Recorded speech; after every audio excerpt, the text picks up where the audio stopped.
Hello friends, स्वागत है आप सभी लोगों का हमारे चैनल क्विक स्टडी में। मैं कमल बेस्ट। इस वीडियो के माध्यम से दोस्तों आपका यहाँ पर कराऊंगा प्रायिकता अर्थात दोस्तों प्रोबेबिलिटी का पार्ट नंबर 2। ये दोस्तों आपका यहाँ पर देखिए क्लास 10th की जो आपकी प्रायिकता है दोस्तों, प्रोबेबिलिटी है, उसके बारे में यहाँ पर हम चर्चा करेंगे। इससे पहले दोस्तों आपको भाग नंबर 1 हमने कराया था। यदि आपने उसको ना देखा दोस्तों आप जरूर देख लें, ताकि आपके जो बेसिक पॉइंट हैं दोस्तों वो आपके क्लियर हो पाए। यहाँ पर भी दोस्तों हम बेसिक पॉइंट के बारे में ही बात करेंगे भाग नंबर 2 में भी, ताकि आपके दोस्तों जो आपकी बुनियादी चीज़ है वो क्लियर हो जाए। तो आराम से आप एक एक पॉइंट को आराम से देखेंगे दोस्तों, और कॉपी और पेन निकाल के उसको नोट करते रहेंगे। दोस्तों यहाँ पर देखिए पिछले वाले भाग में हमने आपको कहाँ तक कराया था। आपको दोस्तों हमने प्रारंभिक घटनाओं के बारे में बताया था। यहाँ पर थोड़ा सा आपको दोबारा बताते हैं ताकि आप जोड़ पाएं। देखिए दोस्तों, आपकी जो प्रारंभिक घटनाएं होती क्या है, पहले प्रायिकता के बारे में बात कर लेते हैं। प्रायिकता मतलब क्या होती है दोस्तों, आप इसको पी से रिप्रेजेंट करते हैं, जहाँ पर ई क्या है दोस्तों, ई कोई भी घटना है, इवेंट है।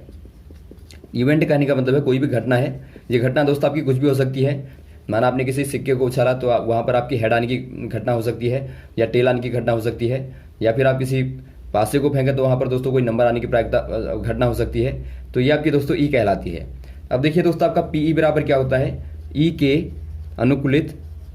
अनुकूलित परिणाम की संख्या होती है, और बट्टा दोस्तों यहाँ पर आप करते हैं कुल परिणामों की संख्या, परिणाम की संख्या। तो ये प्रायिकता का आप फॉर्मूला याद रखेंगे हमेशा, ये बहुत, क्योंकि इसी के आधार पर आप प्रायिकता को निकालते हैं। तो यहाँ पर दोस्तों आपका ध्यान काहे में होगा, आपका ध्यान होता है घटना के बारे में, ताकि आप इसके दोस्तों अनुकूलित परिणामों को देख पाएं और कुल परिणामों को देख पाएं।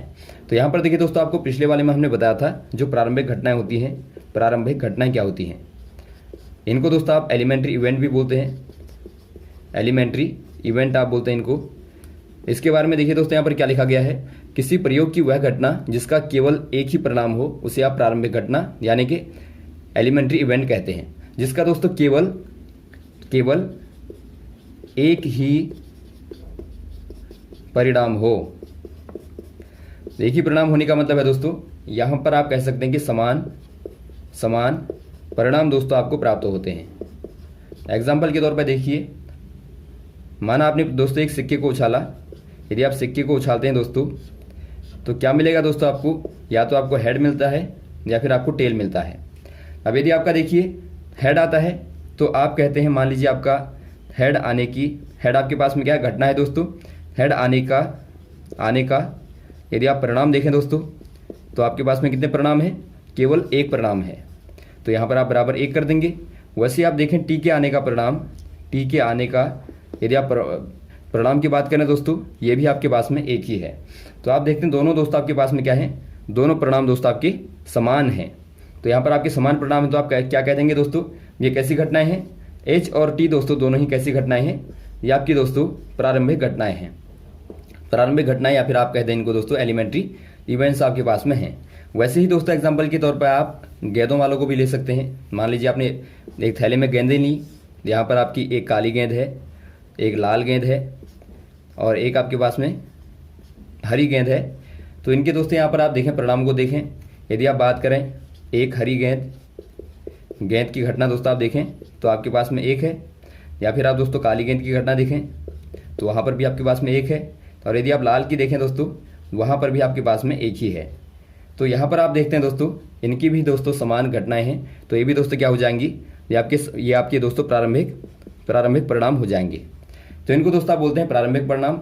अब यदि दोस्तों इनकी प्रायिकताओं को यदि आप निकालें, यदि आप यहाँ पर प्रायिकता को निकालें, मान लीजिए दोस्तों आप निकालें प्रायिकता को, एक हरी गेंद आने की प्रायिकता को निकालें, तो आप यहाँ पर पी घटना की जगह पर क्या कर देंगे दोस्तों, ग्रीन कर देंगे, हरी गेंद कर देंगे, बराबर क्या हो जाएगा, हरी गेंद आने के अनुकूलित परिणाम। आप देखते हैं हरी गेंद आने के अनुकूलित परिणाम केवल 1 है, तो यहाँ पर आप 1 कर देंगे, और बट्टा कुल परिणाम क्या हो जाएंगे दोस्तों, 1 2 3, तो यहाँ पर आप 3 कर देंगे। वैसे ही दोस्तों यदि आप निकालें काली गेंद आने का, पी ब्लैक करें, तो ये भी दोस्तों आपके पास में 1 ही है, तो 1/3 हो जाएगा। वैसे ही दोस्तों आप निकालें यदि लाल के आने की, रेड के आने की, तो 1/3। अब दोस्तों यदि आप इनको जोड़ दें, आप तीनों घटनाओं को जोड़ दें, ये आपके पास में प्रारंभिक घटनाएं थी, और ये आपने दोस्तों इनकी प्रायिकता को निकाल दिया। तो आप यहाँ पर जोड़ रहे हैं दोस्तों प्रारंभिक घटनाओं की प्रायिकताओं को। तो पी जी और धन पी बी और धन पी आर कर दें, तो आपको क्या मिलेगा दोस्तों, 1/3 धन 1/3 धन 1/3 कर देंगे, तो ये आपको मिलेगा 3/3 यानी कि 1 आपको मिलेगा। तो आपने यहाँ पर देखा दोस्तों सभी प्रारंभिक घटनाओं का जो प्रायिकताओं का योग होता है वो 1 के बराबर होता है। तो ये आपने यहाँ पर देख भी लिया। ये दोस्तों आपका 1 के बराबर ही होता है। यदि आप सिक्के को देखें दोस्तों, आपने सिक्के वाला जो देखा था वहाँ पर आपने देखा था जो हेड आने की प्रायिकता है और टेल आने की प्रायिकता को यदि आप देखें, हेड आने की प्रायिकता दोस्तों आपकी 1/2 हो जाएगी, क्योंकि आपका हेड आने का जो परिणाम है 1 है और कुल परिणाम आपके पास में 2 हैं। और वैसे दोस्तों आप देखें टेल आने की प्रायिकता को 1/2 हो जाएगी, दोनों बराबर हैं। यदि आप दोस्तों इनको जोड़ दें तो 1/2 धन 1/2 बराबर आपको मिलता है 1। तो यहाँ पर भी आप देखते हैं दोस्तों जो आपकी प्रारंभिक घटनाएं होती हैं उनकी प्रायिकताओं का योग आपका 1 ही होता है। अब दोस्तों बात करते हैं कुछ यहाँ पर बिंदुओं की जो आपके यहाँ पर बार बार इस्तेमाल होते हैं, शब्दों की बात करते हैं। इनमें से आपका पहला आता है दोस्तों यादृच्छया। यादृच्छया कहने का मतलब है एट रैंडम। अर्थात दोस्तों आप मान लीजिए कोई पासे को फेंकते हैं, किसी पासे को दोस्तों आप फेंकते हैं, या फिर आप सिक्के को उछालते हैं, या फिर दोस्तों आप थैले से कोई गेंद को निकालते हैं। तो यादृच्छया निकालने का मतलब क्या है दोस्तों? यादृच्छया फेंकना या फिर यादृच्छया निकालना या फिर यादृच्छया सिक्के को उछालना, इसका मतलब है दोस्तों आप बिना किसी पक्षपात के दोस्तों क्या करेंगे? स्वतंत्रता पूर्वक दोस्तों क्या करेंगे? आप क्रिया को करेंगे। क्रिया को करने का मतलब है दोस्तों, यदि आप पासी की बात करेंगे तो पासी को फेंकना है, यदि आप सिक्के की बात करें तो आपको सिक्के को उछालना है, या फिर आप गेंद की बात करें दोस्तों तो आपको गेंद को निकालना है। तो वहाँ पर आप बिना पक्षपात के, मतलब आपने दोस्तों मान लीजिए आपने आंखें बंद कर रखी हैं और आपने गेंद को निकाला, वहाँ पर आपने आंखें खोली नहीं है, तो वहाँ पर आपने दोस्तों कोई भी पक्षपात नहीं किया। या फिर आप पासे को उछालते हैं दोस्तों, पासे को फेंकते हैं तो आपने पासे को आराम से छोड़ दिया, वहाँ पर आपने उसको रोका नहीं, तो वहाँ पर आपने एक प्रकार से फ्रीली दोस्तों उसको फेंक दिया। वैसे आप सिक्के को उछालें तो सिक्के को उछालने में भी दोस्तों आपको एक प्रकार से उसको आराम से उछालना है, उसको रोकना नहीं है। तो यही दोस्तों आपका यादृच्छया कहलाता है, या फिर आप कहें एट रैंडम कहलाता है। वैसे दोस्तों दूसरा आपका यहाँ पर आता है न्याय संगत आता है, या फिर आप इसको दोस्तों फेयर बोलते हैं। बार बार आपको बोला जाएगा दोस्तों एक न्याय संगत सिक्के को उछाला गया या फिर एक न्याय संगत पासे को फेंका गया। तो इसका मतलब क्या है दोस्तों? मान लीजिए आपके पास में कोई सिक्का है जो कि दोस्तों आपका न्याय संगत है, तो ये कैसा होगा दोस्तों? ये आपका सम्मित होगा। सम्मित कहने का मतलब है ये आपका दोस्तों सिमेट्रिक होगा। इसकी सिमेट्रिकल दोस्तों, ये आपका सिमेट्रिकल होगा, अर्थात यहाँ पर देखिए आपका कहीं से मोटा या पतला नहीं होगा, बल्कि समान दोस्तों आपका यूनिफॉर्म होगा। आप कह सकते हैं यूनिफॉर्म होगा दोस्तों, समान रूप से बना होगा। यदि आपका दोस्तों यूनिफॉर्म नहीं होगा तो क्या हो जाएगा? वहाँ पर दोस्तों आपका सिक्का एक प्रकार से ज़्यादा हेड आने वाला हो जाएगा या फिर ज़्यादा टेल आएंगी, तो वो दोस्तों आपका पक्षपातपूर्ण हो जाएगा, तो उसको दोस्तों आप न्याय संगत नहीं कह पाएंगे। तो न्याय संगत कहने का मतलब है दोस्तों आपका समान रूप से बना हुआ। और वैसे दोस्तों आप पासे की बात करें तो पासे में भी दोस्तों आपका ऐसा बना होना चाहिए कि उसके लगातार दोस्तों हर एक नंबर आराम से आने चाहिए। वहाँ पर ऐसा नहीं होना चाहिए कि आपका लगातार एक ही ओर मुड़ेगा, या फिर दोस्तों कहीं से पचका होगा, या फिर कहीं से आपका ज़्यादा फैला होगा, तो ऐसा नहीं होना चाहिए। तो ये दोनों शब्दों को आप याद रखेंगे। अब बात करते हैं दोस्तों नेक्स्ट वाले पॉइंट की। अब नेक्स्ट वाले पॉइंट की दोस्तों बात करते हैं एग्जाम्पल के माध्यम से। आपको देखिए एग्जाम्पल क्या दिया दोस्तों, माना हम एक पासे को एक बार फेंकते हैं तो 4 से बड़ी संख्या प्राप्त होने की प्रायिकता। दोस्तों देखिए पहले तो आपको पासे का मालूम होना चाहिए। यदि आप बात यहाँ पर पासे की बात की गई दोस्तों तो एक ऐसा पासा होगा ये आपका न्याय संगत होगा। न्याय संगत कहने का मतलब है दोस्तों आपके पास में ये आपका फेयर डाइस होगा। तो आपका डाइस में आपको मालूम होगा दोस्तों 1 2 3 4 5 और 6 नंबर होते हैं। ये आपके हमेशा ही दोस्तों होंगे। जो आपका न्याय संगत पासा होगा उसमें दोस्तों आपके 6 ही नंबर होंगे। तो यहाँ पर आपको क्या दिया दोस्तों, 4 से पहले वाली जो घटना है, पहले वाली घटना को दोस्तों आप प्रथम जो घटना है उसको आप ई मान लेंगे, घटना बराबर आप ई मान लेंगे। और ई बराबर दोस्तों आपको क्या दिया है, 4 से बड़ी संख्या, 4 से बड़ी संख्या। तो आप निकाल लेंगे दोस्तों क्या हो जाएंगी। यदि आप इनके संगत अनुकूलित परिणामों को देखें, ई के अनुकूलित परिणामों को देखें दोस्तों, 4 से बड़ी संख्या आपके पास में 5 और 6 है। तो 5 और 6, तो परिणाम क्या होंगे दोस्तों, परिणामों की संख्या देखें, परिणामों की संख्या दोस्तों आपके पास में हो जाएगी 2। वैसे दोस्तों आप सेकंड वाली जो आपकी दूसरी वाली घटना है, दूसरी घटना को दोस्तों आप क्या मान लेंगे, आप इसको एफ मान लेंगे। एफ बराबर क्या है दोस्तों आपके पास में 4 से छोटी या फिर दोस्तों 4 के बराबर या 4 के बराबर। तो यहाँ पर दोस्तों आपको अनुकूलित परिणाम क्या मिल जाएंगे, 4 से छोटी मतलब आपका 1 2 3 और या फिर 4 के बराबर, यानी कि आपका 4 भी शामिल हो जाएगा। तो यहाँ पर क्या देखते हैं दोस्तों आप, यहाँ पर आप देखते हैं आपके पास में जो परिणाम है दोस्तों, परिणाम यदि आप देखें तो 1 2 3 4 हैं। तो आपने क्या देखा दोस्तों मेनली यहाँ पे, एफ के पास में 4 परिणाम है, ई के पास में 2 परिणाम है। अब यदि आप इनकी प्रायिकता को निकालें, पहले वाली की प्रायिकता क्या हो जाएगी, पी ई बराबर क्या हो जाएगी दोस्तों, यानी कि ई के आने की प्रायिकता बराबर दोस्तों आपका ई के अनुकूलित परिणामों की संख्या जो कि आपकी 2 है, और बट्टा दोस्तों कुल परिणाम आपके हो जाएंगे 6। कुल परिणाम दोस्तों आपके हमेशा ही क्या होंगे, पासे में दोस्तों आपके एक बार उछालने में 6 होंगे, यदि आप 2 बार उछालें तो आपका 36 होंगे। तो ये आपको ध्यान देना है। तो यहाँ पर आपके 6 आ जाएंगे। और वैसे ही दोस्तों यदि आप पी एफ निकालें, यानी कि एफ के आने की जो आपकी घटना की आने की प्रायिकता है वो दोस्तों आपके यहाँ पर क्या हो जाएगी, एफ के अनुकूलित परिणामों की संख्या 4 और बट्टा दोस्तों यहाँ पर कुल परिणाम 6। तो यहाँ पर आप काट दें दोस्तों, 1/3 आता है और यहाँ पर काटने पर 2/3 आता है। अब यदि आप इनको देखें दोस्तों, पहले वाली की प्रायिकता और दूसरी वाली की प्रायिकता को देखें, पी ई और धन पी एफ कर दें यदि आप, तो क्या मिलता है दोस्तों आपको, 1/3 धन 2/3। इनको दोस्तों आप यदि जोड़ दें तो आपको मिलेगा 3/3, यानी कि आपको 1 मिलता है। अब यहाँ पर भी दोस्तों आपने देखा दोनों प्रायिकताओं का योग आपके पास में 1 मिलता है। ऐसा क्यों होता है, ऐसा दोस्तों आपने देखा था, ऐसा तो आपका जो प्रारंभिक घटनाओं की प्रायिकता होती है उनका योग दोस्तों आपने 1 देखा था, उनका योग दोस्तों आपने 1 देखा था। अब यदि आप दोस्तों इनको देखें तो आपने क्या देखा था दोस्तों, ई बराबर क्या था, 4 से बड़ी संख्या आने की प्रायिकता, जहाँ पर आपने ई के परिणामों को देखा, ई के पास में 2 परिणाम थे और एफ के पास में दोस्तों आपके 4 परिणाम थे।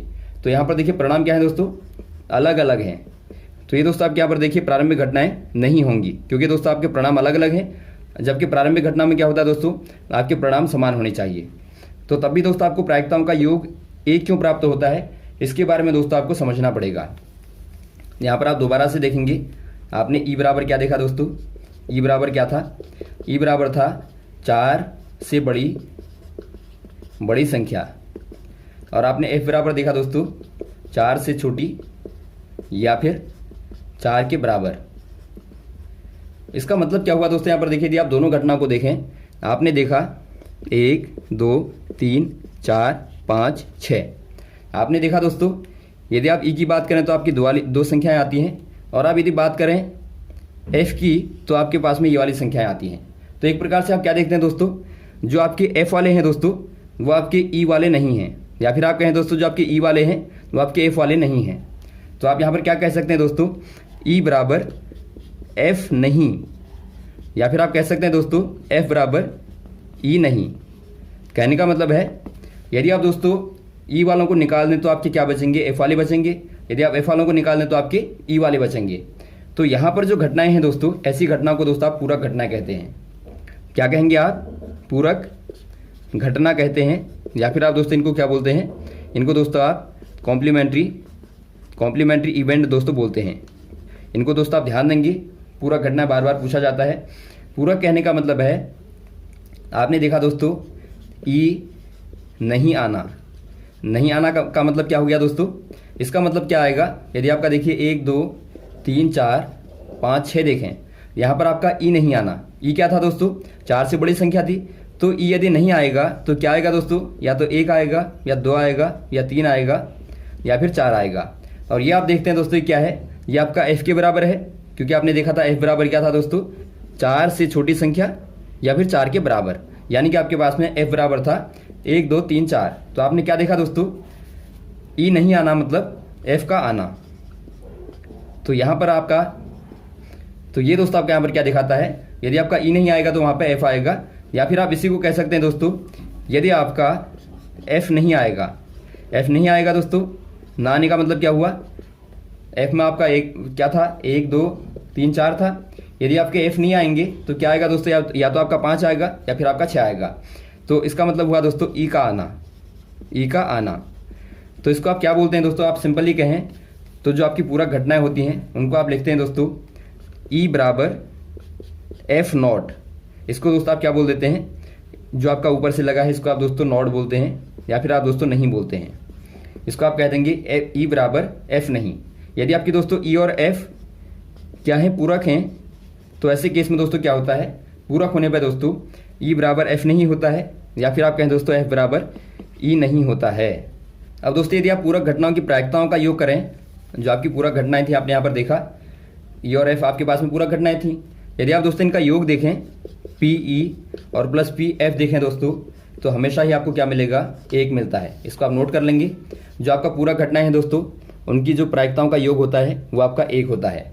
यहाँ पर आप कहते हैं दोस्तों F बराबर लिख सकते हैं, आप ई नॉट को लिख सकते हैं। तो यहाँ पर क्या बन जाएगा फॉर्मूला दोस्तों आपका, ये फॉर्मूला आपका बन जाएगा PE और धन PF के स्थान पर आप लिख देंगे दोस्तों ई नॉट बराबर हो जाएगा दोस्तों आपका 1।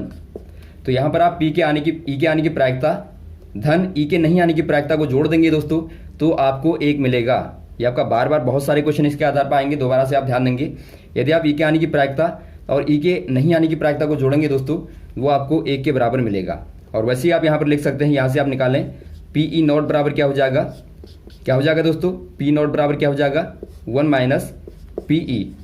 यहाँ से दोस्तों आप क्या देखते हैं, यदि आपको ई के नहीं आने की प्रायिकता को निकालना है दोस्तों, तो क्या कर देंगे आप, 1 में से दोस्तों आप ई के आने की प्रायिकता को घटा देंगे। मान लीजिए आपने कहा हेड आने की जो प्रायिकता है वो आपकी 1/2 है, तो हेड नहीं आने की प्रायिकता क्या हो जाएगी दोस्तों, हेड नहीं आने की या फिर आप कहें दोस्तों टेल आने की प्रायिकता दोस्तों क्या हो जाएगी, ये आपकी दोस्तों हो जाएगी 1 माइनस 1/2। आपने क्या कर दिया, आपने दोस्तों ऊपर से घटा दिया, 1 माइनस कर दिया PE, तो ये आपको दोस्तों क्या देगा 1 माइनस 1/2 बराबर आपका 1/2 हो जाएगा। यानी कि दोस्तों आपकी टेल आने की प्रायिकता भी 1/2 हो जाती है। तो इसका दोस्तों आप इस्तेमाल आराम से कर सकते हैं। यदि आपके पास में दोस्तों पूरक घटनाएं हैं दोस्तों, तो उसके माध्यम से आप आराम से एक घटना की प्रायिकता का इस्तेमाल करके दूसरी घटना की दोस्तों प्रायिकता को दोस्तों आराम से निकाल सकते हैं। तो यहाँ पर आप दोबारा से देख लेंगे, किसी घटना ई के लिए दोस्तों PE धन PE नॉट अर्थात P ई के नहीं आने की प्रायिकता बराबर 1 होता है। यदि आप यहाँ पे ई नॉट को देखें दोस्तों, तो ई नॉट बराबर होता है ई नहीं, या फिर आप कहते हैं दोस्तों ई नॉट बराबर ई का पूरक। तो ई का जो कॉम्प्लीमेंट्री होता है दोस्तों वही आपका ई नॉट होता है। तो यहाँ तक दोस्तों आप क्लियर करेंगे, उसके बाद आपको नेक्स्ट वाले पार्ट में आगे क्वेश्चन को कराएंगे। ओके, थैंक्स फॉर वॉचिंग दोस्तों। अब हम मिलते हैं आपको नेक्स्ट वाली वीडियोज़ में। जय हिंद, जय भारत।